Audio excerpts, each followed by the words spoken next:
क्या आप बता सकते हो कि इन दोनों में से शॉर्टर रूट कौन सा है? क्या आपने ये बोला? गलत जवाब। जो रास्ता फ्लैट मैप पर लंबा लगता है ना, ग्लोब पर वही छोटा रास्ता होता है। स्ट्रेंज ना?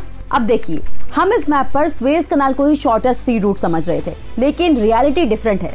दुनिया चपटी नहीं है बॉस, दुनिया स्फेरिकल है और ग्लोब पर सबसे छोटे डिस्टेंस एक स्ट्रेट लाइन से नहीं बल्कि एक कर्व्ड पाथ से मिलते हैं।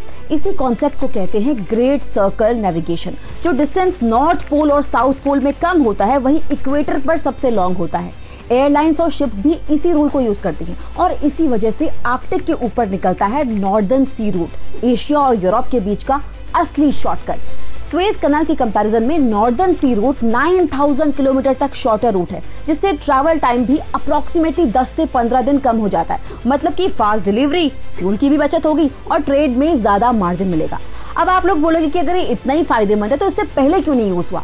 रीजन सिंपल है, आर्कटिक रीजन ना हमेशा बर्फ से पैक्ड रहता है। पहले शिप्स के लिए गुजर पाना यहाँ से ऑलमोस्ट इम्पॉसिबल था और टेक्नोलॉजी भी उतनी एडवांस नहीं थी कि नेविगेशन सेफ हो। लेकिन आज सिचुएशन बदल रही है। ग्लोबल वार्मिंग की वजह से ना आर्कटिक आइस पिघल रही है। आई नो ये प्लैनेट के लिए गुड न्यूज तो नहीं है, पर शिपिंग इंडस्ट्री के लिए ये एक नई अपॉर्चुनिटी है। साथ ही मॉडर्न आइस ब्रेकर शिप्स और एडवांस नेविगेशन सिस्टम्स की वजह से ये रूट अब सेफ और एक्सेसिबल बन गया है। हमको इसका डायरेक्ट फायदा मिलने वाला है क्योंकि एक्सपोर्ट और इंपोर्ट दोनों तेज होंगे, फ्यूल कम खर्च होगा और स्वेज कनाल जैसी कंजेशन से बचाव होगा। क्योंकि स्वेज कनाल एक क्राउडेड बॉटलनेक है, जहां एक शिप फंसा तो पूरा ग्लोबल ट्रेड रुक गया मानो। ऊपर से स्वेज कनाल इजिप्ट के कंट्रोल में है, मतलब अगर वहां पॉलिटिकल अनरेस्ट होता है या फिर गवर्नमेंट टोल इंक्रीज कर देती है तो पूरे वर्ल्ड को प्राइस पे करना पड़ता है। इसीलिए इंडिया और रशिया इस पर मिलकर काम कर रहे हैं। दोनों कंट्रीज शिप बिल्डिंग में पार्टनरशिप कर रहे हैं।